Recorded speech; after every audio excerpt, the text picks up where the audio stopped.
Hello and welcome back to Million Dollar Media. I'm not Max Kellerhals. It's me, Emily. You may know me from various episodes of the show that I've been on, and I do have Max here with me, Hi. despite the fact that he is not hosting the I didn't episode. want to host this one because I don't think I have that much to say, unlike Emily here. That is fair. Um, so I guess to go ahead and get started, I can give like a brief, very vague synopsis of the movie. So the movie we're going to be talking about today is Monkey Man, which is a movie that's got Dev Patel in it. It was also directed by Dev Patel, and I think maybe also written by Dev Patel, It but was I'm not also sure about it that. was also written by Dev Patel. Excellent. Okay, written, directed, and starring Dev Patel. If you are to believe the marketing for this movie, if you were to watch a trailer, what it would tell you is that it's a movie about Dev Patel killing a bunch of people. And that is basically what it is. Yeah, Um, that's basically the gist of it. If you've seen any, sort of action revenge thriller in the past 10 years, you will find that a lot of those plot beats are back here. There is a tragic event in Dev Patel's character's past. He wants to kill the people who were involved, and he does a whole bunch of cool movie violence in order to attain that goal.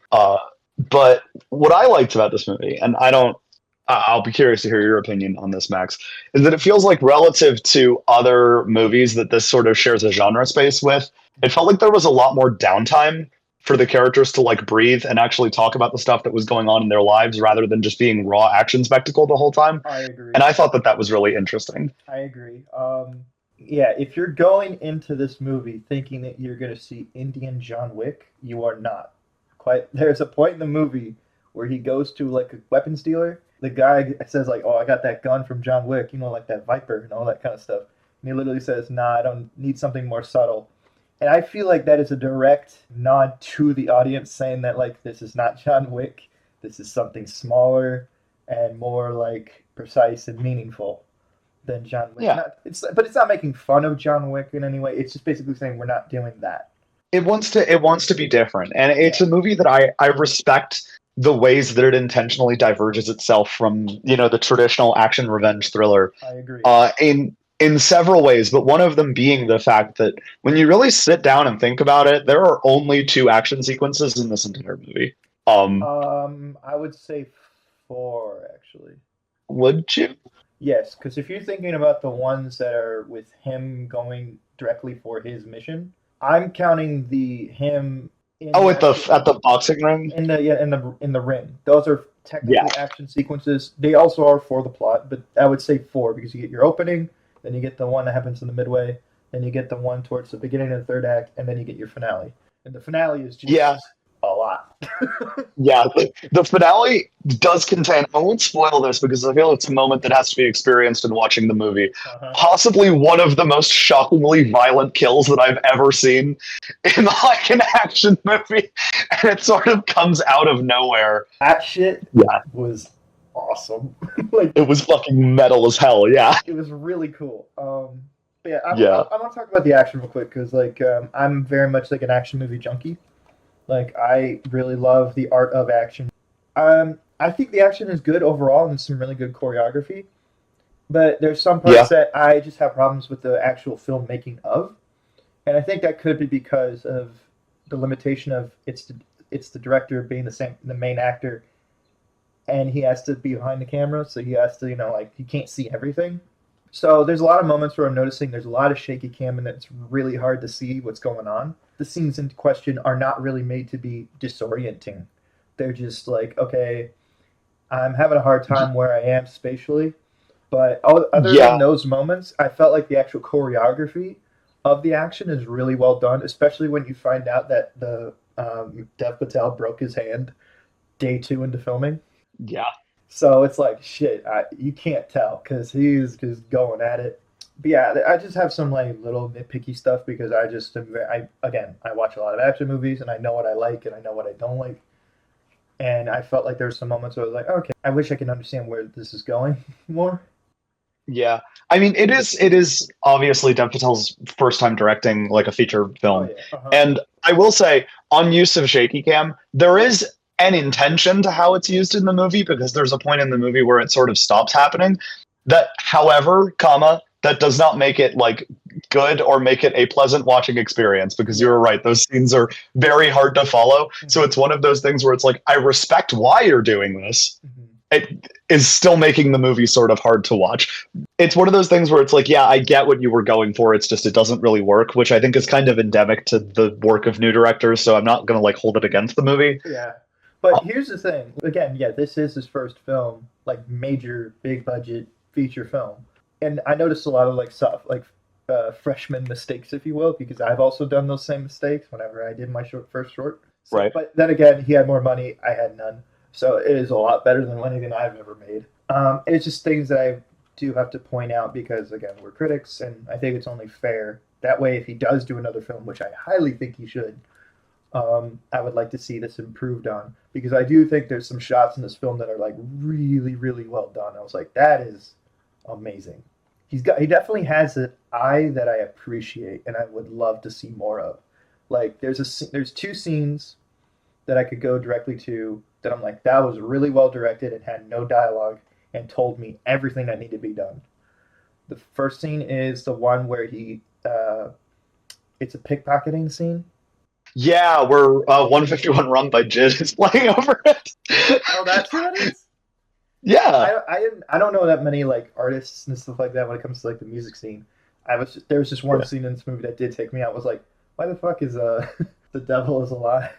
Like, Yeah. Like that was a little weird, but all right, I'm cool. You can sort of tell on the roster of freshman mistakes that some of the soundtracking for this movie was like songs the director likes, which I do respect. However, it's kind of jarring when it's like, this is just a song that was clearly lifted from someone's playlist. Which I like sometimes, but that one was the one where I was like, I don't know. I would have liked it. I liked the native to the actual country songs that they're in the film. But yeah, the other scene that I really like is the scene in the late second act, beginning of the third act, where he's punching a bag. He's basically punching a bag, and there's no dialogue. All there is a drum playing, and the communication between Dev Patel and that one character just through drums and punching a bag is so well done that I was smiling. I was like, that is a really cool way to like do a training montage without, doing Rocky. Or not to say Rocky's bad, but it's just something new and I really, really appreciated. But yeah, that's it. But I think you have more to say about that particular stuff.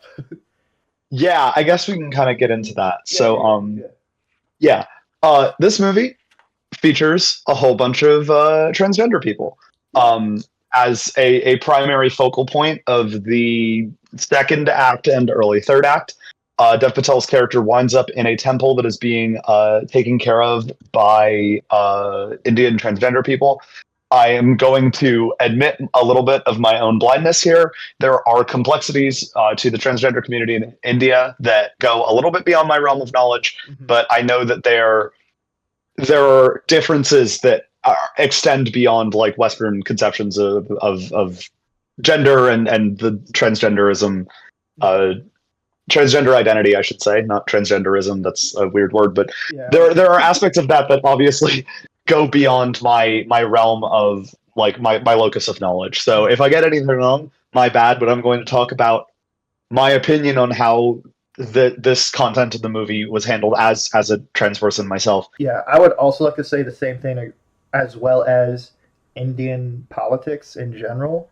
Because this film is inherently very political and criticizes a lot of like things that are going on in India that like I have no knowledge about. However, I don't think the film alienates too many audiences because a lot of the things that you do see that is presented in the film is stuff that can be translated over here to a Western audience.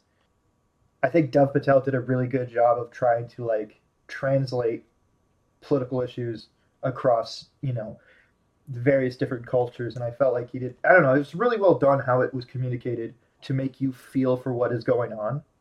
Yeah. And again, I did not expect the whole transgender element in this film because they do not show any of that in the trailer. It's very little of it. There's one shot in the trailer. But at any rate, on the trans representation in this film, I thought it was really meaningful to me as a trans person to see trans people, and specifically more feminine trans people. I don't know if trans women would be the exact right word because again there are complexities to the identity that go beyond my realm of knowledge. But at any rate, seeing trans people put in the position that they are in this film of not being sort of characterized, sensationalized, like we're going to play this up for comedy, or people who spend the movie being objects of misery, being like, my life is so hard because I am transgender, like this is inherently misery inflicted on me by the world, woe is me, which is also a way that trans people tend to show up in movies that really bugs me. I really appreciated the fact that the trans people that Dev Patel's character interacts with in this movie are shown as people who have the capacity for both great empathy and great resistance to the things that happen to them. They certainly don't live in the best of conditions, but they're shown as people who are both compassionate and loving and caring, but also strong and confident and resistant. And I mean, they literally, there is a very obvious bit of symbolism that happens in reference to some Hinduism related stuff. But I just really appreciated seeing that sort of representation on screen when I feel like a lot of the times when trans people show up, their identity is either made to be an object of comedy or an object of misery.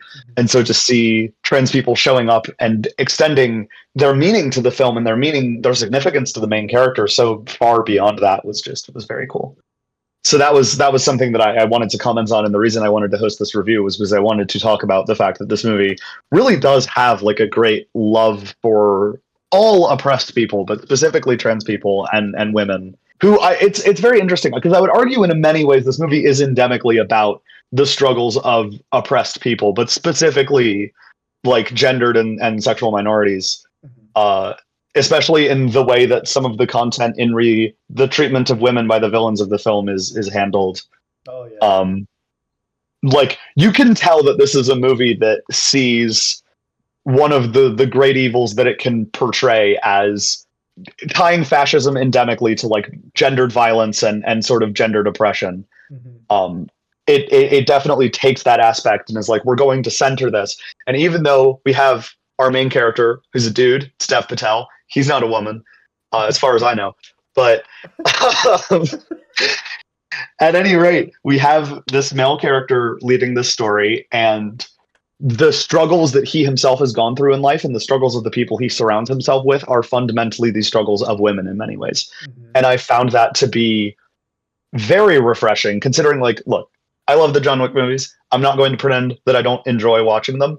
I will say that if I were to be really critical of them, I could point out that the fact that we're doing the his wife is dead and his dog is dead, it's like, this woman who exists only to be dead in past tense is like, you know, it's not like a real problem with the movie. I still like watching them. It doesn't like matter that much, but still, for the purposes of contrast, I can point out how refreshing it is to see female identity given so much legitimacy and like meaning to the central plot of this film was just really fantastic. I definitely agree, and because the film is ultimately about like revenge turning into avenge, and Yeah, I'm taking that quote strictly from Jordan Peele because he saw this film originally, and because this film was going to go straight to Netflix originally, right. and I did hear about that. he Yeah. saw it and he was like, "Hell no, this isn't going to Netflix." So he executive produced it and got it into theaters, and he said something about like, yeah, he liked that the film was this movie, but if that was a straightforward revenge film that slowly turns into a film about avenging people who have also been wronged. And I like that aspect of this film too, because I'm not going to lie, the first half of this film wasn't really working for me that well because That's it fair. was really kind of by the books. It was a by the numbers story, just with a really interesting Indian cultural element to it, which I do enjoy seeing because I love seeing films in different countries and from different points of view because I'm big into culture and stuff like that, and I feel like this film is dripping with it. I wouldn't say it's a love letter per se. If you grew up there, this would be like, oh, I can recognize that, I recognize that, I recognize that. I know what they're making fun of here. Yeah. Once it does get into the element of the avenge part of the film, that's where I was still really getting into the main character. I like the characters around him. I don't know. I just really enjoyed how this film turned itself around in the end. I like how the main character is, I don't want to say one note, but one note enough to be a sponge for really interesting side characters. So it makes his character more interesting. You know what I mean? In Yeah, that, like, he's a vessel to learn more about the people around him, and by that, it reflects upon him pretty interesting. I definitely think it's that last bit of it feels like he is more so a reflection of the characters around him. Mm-hmm. Right, because and I think that this is on some level an interesting way of commenting on the genre of revenge films is Mm-hmm. that this character is someone who's doing something because of something that happened to someone else and ultimately winds up fighting on behalf of other people. Mm-hmm. But he finds great meaning in it because this is what he wants to do. It's a conscious choice that he makes. Mm-hmm. And there's this very interesting sequence that I won't describe in too much detail, but there's a conversation that he has with another character where that character basically says to him, they're like, you've been fighting all of your life for the purpose of feeling pain, and now it's time to fight for something. Mm-hmm. And I found that such an interesting reflection on this character. And it's not like the most original play in the book, like No. character who is fighting as like a form of self-destruction. Like that's not super new, but I really liked how it was executed in this film. Mm-hmm. Um, Especially with the fact that probably the bit, so to speak, that I enjoyed most about this film is that Dev Patel's character fucking sucks at fighting in like the first half of it, I agree. which is I agree. fucking hilarious. Like, he sucks, and that's the He's point. Like, yeah, he's just an animal. Like, he has no direction. He's just going for it. Like, he has a plan per se, but it sucks. Ultimately, right. like, there's Yeah, one good, clever thing that he did in his entire plan, and involves a dog. And I was like, okay, that's yeah, pretty of smart. course. But other than that, like, I mean, everything after that, I'm like, dude, what's your exit strategy here, dude?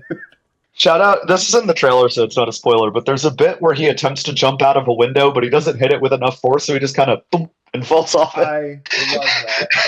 And it's fucking hilarious because it's a really good way of visually indicating that this dude doesn't know what the fuck he's doing. Yeah. Both like in this combat situation, but also generally in his life ever since this like traumatic event that happened to him. Mm-hmm. He's like he's just listless. He's doing things for their own purposes, and he's not really like he doesn't have a real reason. He's not like involved. He's doing this thing to try and get revenge, but he doesn't find meaning and he doesn't find confidence or skill until he falls in with these transgender people and realizes that there are more people who are suffering rather than have suffered that he can fight on behalf of.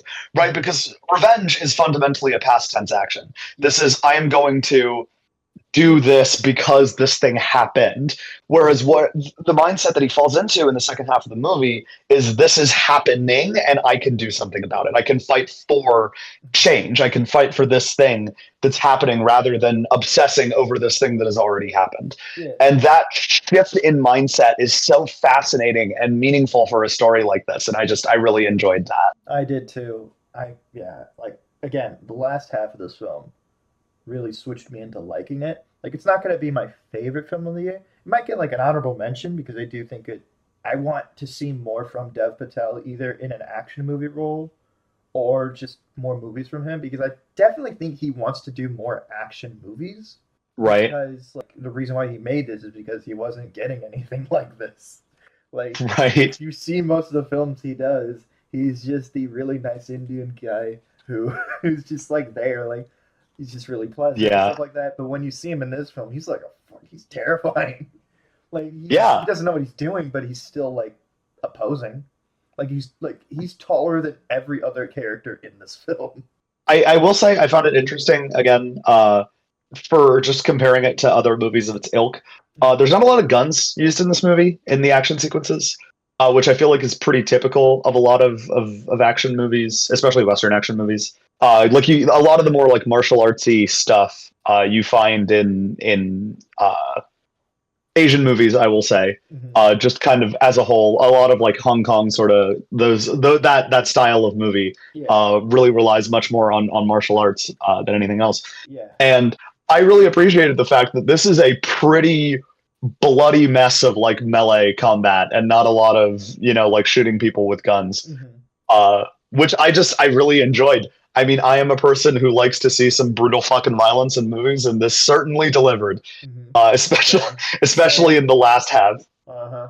Uh, people are getting slit up like crazy, and Oh it's yeah. like it's just a wild thing to watch. Yeah. People compare this more to like your South Korean gritty action films, like your Old Boys and your oh god, I Saw the Devil kind of thing, where Yeah, it's a lot less like pow pow shoot 'em up kind of thing. This is again more, as you said, like gritty and like the hits really hit hard. Great sound design overall, I'd say. And I do dig the old boy comparison, but this is nowhere near that violent. Old Boy in that like it's more serious and less tongue in cheek, Yeah, for sure. and like John Wick is. I mean, I know it's not like that, but John Wick has I mean, it just kind of is though. Like, I feel like John Wick is one of those things where the movie takes itself seriously, but it was totally made with like a wink and a smirk from the people making it. Like, I'll call attention to that bit in John Wick 2 where he kills a couple dudes with a pencil. yeah. Not in reference to the time that it was described that it's not like a flashback to the time that he was described as already having done that. It's just a thing that happens because we totally know that you, the viewer, wanted to see it. Oh And yeah. I think that that's sort of what I mean when I say it's like the movies take themselves seriously, but they're still like doing a bit on some level. Oh yeah. There's a part in this film where like he uses fireworks as a weapon. Yep. Like Yep. He shoots people with he fireworks. shoots people with fireworks. I'm like, that's a pretty inefficient weapon, but I guess it gets the job done. I thought that No, was I mean pretty he cool. smacks people with frying pans. He like stabs people with kitchen He knives. burns someone with hot sauce. He does. It's all I don't know if you've I'll use a video game comparison here, but the Yakuza games are very very fun because Yes. all of the in-game Yes. combat is done like this, and it felt very similar to that. And as someone who Oh really my. likes those games, I was like, Oh yeah, my God. Yes, that is so this. Oh my, that is a yeah, great comparison. It's Indian Yakuza. Oh yeah. wow. It's just hitting heat actions on motherfuckers. Jesus. That's basically what I had to say about this movie. I mean, I really enjoyed it. I would definitely recommend it, but I would say if you're looking for more of like a fun, turn your brain off movie, this isn't that. And don't be fooled by the fact that it's marketed as a very actiony movie.